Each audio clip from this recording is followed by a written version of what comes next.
जय श्री गणेश। भगवान के दर्शन। कृष्णनगर के पास एक गांव में एक ब्राह्मण रहते थे। वे ब्राह्मण पुरोहित का काम करते थे। एक दिन यजमान के यहाँ पूजा कराकर घर लौटते समय उन्होंने रास्ते में देखा कि एक मालिन एक और बैठी साग बेच रही थी। उसके पास भीड़ लगी थी, कोई साग तुलवा रहा था तो कोई मोल भाव कर रहा था। पंडित जी रोज उसी रास्ते से जाते हुए साग वाली को देखते थे। एक दिन किसी जान पहचान के आदमी को साग खरीदते देखकर वे भी वहां खड़े हो गए। उन्होंने देखा साग वाली के पास एक पत्थर का बाट है, उसी से वह 5 सेर वाले को 5 सेर और 1 सेर वाले को 1 सेर साग तोल रही थी। एक ही बाट सब तोलों में समान काम दे रहा था। पंडित जी को यह देखकर बड़ा आश्चर्य हुआ। उन्होंने साग वाली से पूछा, तुम इस एक ही पत्थर के बाट से कैसे सब्जी तोल लेती हो? क्या सबका वजन ठीक आता है? वहीं खड़े पंडित जी की परिचित व्यक्ति ने कहा, हाँ पंडित जी, यह बड़े अचरज की बात है। हम लोगों ने भी कई बार इससे लिए हुए साग को दूसरी जगह तोलाकर आजमाया, पूरा वजन सही सही उतरा। पंडित जी ने कुछ रुककर साग वाली से कहा, बेटी यह पत्थर मुझे दोगी? साग वाली बोली, नहीं बाबा जी, यह मैं तुम्हें नहीं दूंगी। मैंने बड़ी कठिनाई से इसको पाया है। मेरे सेर बटखरे खो जाते हैं तो घर जाने पर माँ और बड़े भाई मुझे मारते थे। 3 वर्ष पहले की बात है, मेरे बटखरे खो गए। मैं घर गई तो बड़े भाई ने मुझे मारा। मैं रोती रोती घाट पर आकर बैठ गई और मन ही मन भगवान को पुकारने लगी। इतने में ही मेरे पैर के पास यह पत्थर लगा। मैंने इसको उठाकर ठाकुर जी से कहा, महाराज मैं तोलना नहीं जानती, आप ऐसी कृपा करें जिससे इसी से सारे तोल हो जाए। बस तब से मैं इसे रखती हूँ। अब मुझे अलग अलग बटकारों की जरूरत नहीं है, इसी से सब काम निकल जाता है। बताओ मैं यह तुम्हें कैसे दे दूं? पंडित जी बोले, मैं तुम्हें बहुत से रुपए दूंगा। साग वाली ने कहा, कितने रुपए दोगे तुम? मुझे वृंदावन का खर्च दोगे? सब लोग वृंदावन गए हैं, मैं ही नहीं जा सकी। ब्राह्मण ने पूछा, कितने रुपए में तुम्हारा काम होगा? साग वाली ने कहा, पूरे 300 रुपए चाहिए। ब्राह्मण बोले, अच्छा बेटी यह तो बताओ तुम इस शिला को रखती कहाँ हो? साग वाली ने कहा, इसी टोकरी में रखती हूँ बाबा जी, और कहाँ रखूंगी? ब्राह्मण घर लौट आए और चुपचाप बैठे रहे। ब्राह्मण ने पति से पूछा, आज आप यूं उदास क्यों बैठे हो? ब्राह्मण ने कहा, आज मेरा मन खराब हो रहा है, मुझे 300 रुपए की जरूरत है। ब्राह्मण की पत्नी ने कहा, इसमें कौन सी बड़ी बात है, आपने ही तो मेरे गहने बनवाए थे, विशेष जरूरत हो तो लीजिए, इन्हें ले जाइए, होना होगा तो फिर हो जाएंगे। इतना कहकर ब्राह्मणी ने गहने उतार दिए। ब्राह्मण ने गहने बेचकर रुपए इकट्ठे किए और दूसरे दिन सुबह साग वाली के पास जाकर उसे रुपए दिए और बदले में उस शिला को ले लिया। गंगा जी पर जाकर उसको अच्छी तरह धोया और ना धोकर वे घर लौट आए। इधर पीछे से एक छोटा सा सुकुमार बालक जाकर ब्राह्मणी से कह गया, पंडिताइन जी, तुम्हारे घर ठाकुर जी आ रहे हैं, घर को अच्छी तरह झाड़ू बुहार कर ठीक करो। ब्राह्मणी ने घर साफ करके उसमें पूजा की सामग्री सजा दी। ब्राह्मण ने आकर देखा तो उन्हें अचरज हुआ। ब्राह्मणी से पूछने पर उसने छोटे बालक के आकर कह जाने की बात सुनाई। यह सुनकर पंडित जी को और भी आश्चर्य हुआ।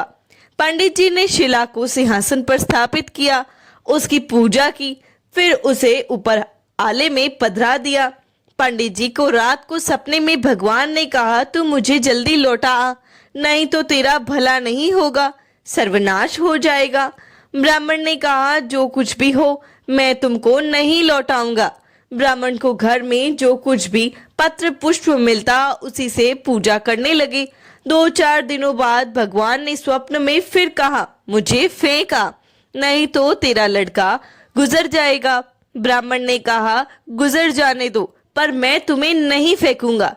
महीना पूरा बीत गया। ब्राह्मण का एकमात्र पुत्र मृत्यु को प्राप्त हुआ। कुछ दिनों बाद फिर स्वप्न हुआ, अब भी मुझे वापस दे दो, नहीं तो तेरी लड़की भी गुजर जाएगी। दृढ़ निश्चयी ब्राह्मण ने पहले वाला ही जवाब दिया। कुछ दिनों पश्चात लड़की भी गुजर गई।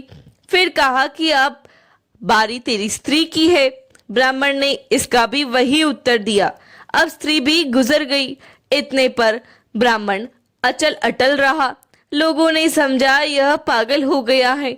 कुछ दिन बीतने पर स्वप्न में फिर कहा, देख अब भी मान जा, मुझे लौटा दे, नहीं तो 7 दिनों में तेरे सिर पर बिजली गिरेगी। ब्राह्मण बोले, गिरने दो, मैंने तुम्हें उस साग वाले की गंदी टोकरी से नहीं रखने पर प्रण रखा है। ब्राह्मण ने एक मोटे से कपड़े में लपेटकर भगवान को अपने सर पर मजबूती से बांध लिया। वे हर समय उन्हें यूं ही बांधे रखते। कड़कड़ाहट बिजली कौंधती नजदीक आती पर लौट जाती। अब 3 ही दिन शेष रह गए थे।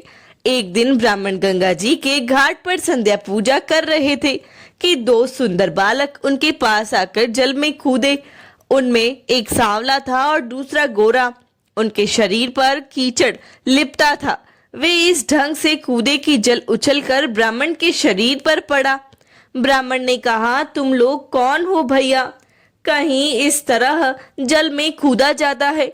देखो मेरे शरीर पर जल पड़ गया। इतना ही नहीं, मेरे भगवान पर भी छींटे पड़ गए। देखते नहीं मैं पूजा कर रहा था। बालकों ने कहा, ओहो, तुम्हारे भगवान पर भी छींटे लग गए क्या? हमने देखा नहीं बाबा, तुम गुस्सा ना होना। पंडित जी ने कहा, नहीं भैया, गुस्सा कहाँ हो रहा हूँ। बताओ तो तुम किसके लड़के हो? ऐसा सुंदर रूप तो मैंने कभी नहीं देखा। कहाँ रहते हो भैया? कैसे अमृत घोली मीठी बोली है। बालकों ने कहा, बाबा हम तो यहीं रहते हैं। पंडित जी बोले, भैया क्या फिर कभी मैं तुम लोगों को देख सकूंगा? बच्चों ने कहा, क्यों नहीं बाबा, पुकारते ही हम आ जाएंगे। पंडित जी के नाम पूछने पर उन्होंने कहा, हमारा कोई एक नाम नहीं है, जिसका जो मन होता है उसी नाम से हमें पुकारता है।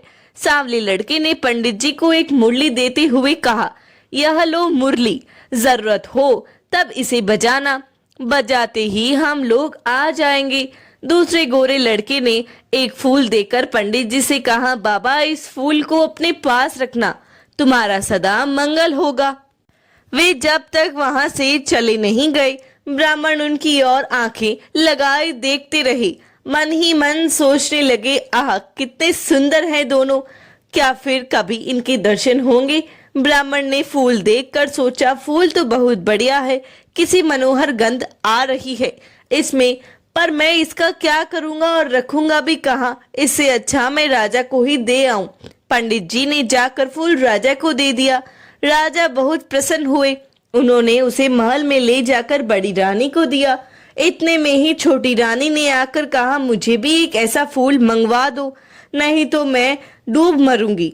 राजा दरबार में आए और सिपाहियों को उसी समय पंडित जी को खोजने भेजा।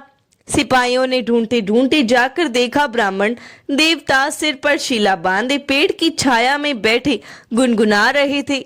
वे उनको राजा के पास ले गए। राजा ने कहा, महाराज वैसा ही एक फूल और चाहिए। पंडित जी बोले, राजन मेरे पास तो वह एक ही फूल था, पर देखिए चेष्टा करता हूँ। ब्राह्मण उन लड़कों की खोज में निकल पड़े। अकस्मात उन्हें मुरली वाली बात याद आ गई। उन्होंने मुरली बजाई उसी क्षण और गौर और श्याम जोड़ी प्रकट हो गई। ब्राह्मण रूप माधुरी के पान में मतवाले हो गए। कुछ देर बाद उन्होंने कहा, भैया वैसा एक फूल और चाहिए, मैंने तुम्हारा दिया हुआ फूल राजा को दिया था। राजा ने वैसा ही एक फूल और मांगा है। गौर बालक ने कहा, फूल तो हमारे पास नहीं है, परंतु हम तुम्हें एक ऐसी जगह ले जाएंगे जहां वैसे फूलों का बगीचा है, तुम आंखें बंद करो। ब्राह्मण ने आंखें बंद की। बच्चे उनका हाथ पकड़कर ना मालूम किस रास्ते से बात ही बात में कहां ले गए। एक जगह पहुंचकर ब्राह्मण ने आंखें खोली तो देखकर मुग्ध हो गए। बड़ा सुंदर स्थान था। चारों ओर सुंदर सुंदर वृक्ष, लता आदि पुष्पों की मधुर गंध से सुशोभित थे। बगीचे के बीच में एक बड़ा मनोहर महल था। ब्राह्मण ने देखा तो वे बालक गायब थे। वे साहस करके आगे बढ़े। महल के अंदर जाकर देखा तो सब और सुसज्जित बड़ा सुरम्य स्थान था। बीच में एक दिव्य रत्नों का सिंहासन था और सिंहासन खाली था। पंडित जी ने उस स्थान को मंदिर समझकर प्रणाम किया। उसके माथे पर बंधी हुई ठाकुर जी की शिला खुलकर नीचे गिर गई। ज्यों ही पंडित जी ने उसे उठाने को हाथ बढ़ाया कि शिला फटी और उसमें से भगवान लक्ष्मी नारायण प्रकट होकर सिंहासन पर विराजमान हो गए।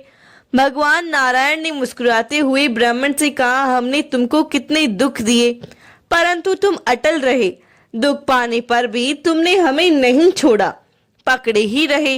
इसीलिए हम तुम्हें सशरीर यहाँ ले आए हैं। जो भक्त स्त्री पुत्र घर गुरुजन प्राण धन इस लोक और परलोक छोड़कर हमारी शरण में आ जाते हैं, भला उन्हें हम कैसे छोड़ सकते हैं। इधर देखो, यह खड़ी है तुम्हारी धर्म पत्नी, तुम्हारी कन्या और तुम्हारा पुत्र, ये भी मुझे प्रणाम कर रहे हैं।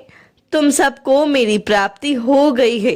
तुम्हारी एक ही दृढ़ता से सारा परिवार मुक्त हो गया है।